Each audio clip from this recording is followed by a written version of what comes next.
Assalamualaikum warahmatullahi wabarakatuh. Perkenalkan saya Felicia Nujaya dengan NIM 240412032 dari Rombel B kelompok 2. Pada kesempatan ini saya akan presentasikan materi mengenai kesehatan dan keselamatan kerja atau K3 di laboratorium. Pada slide pertama terdapat konsep dasar K3. K3 adalah upaya untuk menjamin dan melindungi keselamatan, kesehatan, dan keamanan tenaga kerja seperti praktikan, peneliti, dan teknisi, serta lingkungan laboratorium dari risiko kecelakaan dan paparan bahan berbahaya selama kegiatan praktikum atau penelitian. Tujuan dari K3 yang pertama itu mencegah dan mengurangi kecelakaan kerja, yang kedua melindungi sumber daya baik peralatan, fasilitas, dan tenaga kerja, yang ketiga menjamin kelancaran kegiatan praktikum atau penelitian, dan yang terakhir, menciptakan lingkungan kerja yang aman, nyaman, dan efisien. Prinsip ketiga meliputi identifikasi bahaya, penilaian risiko, dan pengendalian risiko. Selain itu, penting untuk mematuhi SOP, menerapkan budaya safety first, melaporkan insiden atau near miss, serta memiliki pelatihan dan kompetensi sebelum bekerja di laboratorium. Di laboratorium terdapat berbagai potensi bahaya yang harus kita waspadai. Bahaya ini dibagi menjadi beberapa kategori. Yang pertama itu bahaya fisik. Bahaya fisik meliputi suhu tinggi atau rendah, tekanan tinggi pada tabung gas, radiasi UV, kebisingan alat, serta risiko terpeleset akibat tumpahan bahan atau luka karena pecahan kaca.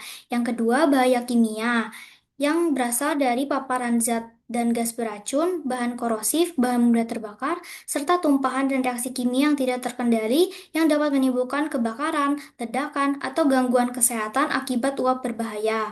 Yang ketiga, bahaya biologis berasal dari paparan mikroorganisme seperti bakteri, virus, dan jamur, serta dari pengenangan sampel biologis atau limbah medis yang tidak sesuai prosedur sehingga dapat menyebabkan infeksi atau kontaminasi.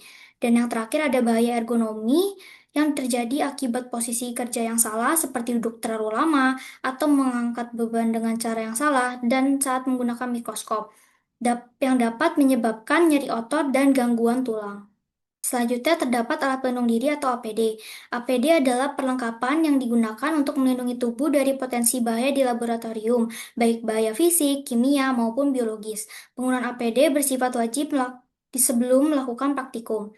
Contoh dari APD yang pertama itu ada jas lab, berfungsi melindungi pakaian dan kulit dari tumpahan bahan kimia atau percikan larutan panas. Yang kedua ada kacamata pelindung untuk melindungi mata dari percikan bahan kimia, debu, atau pecahan kaca. Yang ketiga ada sarung tangan, melindungi tangan dari paparan bahan kimia, mikroorganisme, atau suhu yang terlalu panas atau dingin. Dan yang terakhir ada sepatu tertutup, melindungi kaki dari tumpahan bahan kimia, pecahan kaca, atau benda berat yang jatuh. Pada poster ini juga dapat kita lihat contoh pemakaian APD yang baik dan benar saat berada di laboratorium. Simbol-simbol di laboratorium berfungsi sebagai peringatan dan petunjuk keselamatan. Contohnya yang ini notice no food or drink, dilarang makan dan minum di lab untuk mencegah kontaminasi. Yang kedua ini ada simbol exit atau keluar yang artinya jalur evakuasi saat darurat. Yang ketiga ini simbol dilarang menyalakan api untuk mencegah kebakaran. Yang keempat ini simbol APAR yang artinya lokasi alat pemadam api. Selanjutnya ini simbol wajib menggunakan alat pelindung diri. Dan yang terakhir ada simbol kotak P3K di mana adalah lokasi kotak pertolongan pertama. Dengan memahami simbol ini membantu kita dalam bertindak cepat dan tepat di laboratorium. Selanjutnya, simbol GHS yang menunjukkan jenis bahaya bahan kimia. Yang pertama ada health hazard, simbol yang menandakan bahaya kesehatan serius dan jangka panjang seperti mutagen dan karsinogen. Yang kedua ada flame atau flammable, menandakan bahan mudah terbakar. Yang ketiga ada exclamation mark, menandakan bahan toksisitas rendah namun dapat menyebabkan iritasi. Yang keempat ada corrosion, yang artinya menandakan bahan bersifat korosif, bisa merusak kulit dan logam. Dan yang kelima ada gas silinder, menandakan gas bertekanan. Yang keenam ada exploding bomb atau eksplosif, menandakan bahan mudah meledak. Yang ketujuh ada flame over circle, menandakan bahan oksidator. Yang kedelapan ada environment, yang menandakan berbahaya bagi lingkungan, terutama organisme air. Skull and crossbone, yang menandakan toksik material atau bahan beracun yang dan mematikan. Berikut beberapa alat yang digunakan di laboratorium beserta fungsinya. Yang pertama itu ada labuan Lemeyer untuk mencampur dan memanaskan larutan, lalu ada gelas beker sebagai wadah larutan pengukuran volume secara kasar. Yang ketiga ada gelas ukur untuk mengukur volume cairan lebih teliti. Terus selanjutnya ada pipet tetes mengambil dalam dan memindahkan cairan dalam jumlah kecil. Lalu ada tabung dan rak tabung reaksi untuk tempat reaksi skala kecil, buret untuk titrasi, mengukur volume dengan presisi tinggi, neraca analitik menimbang bahan dengan ketelitian tinggi, alu dan martel untuk melarutkan bahan padat, lemari asam melindungi praktikan dari uap atau gas berbahaya, hot plate memanaskan larutan, dan yang terakhir mikroskop mengamati objek berukuran kecil.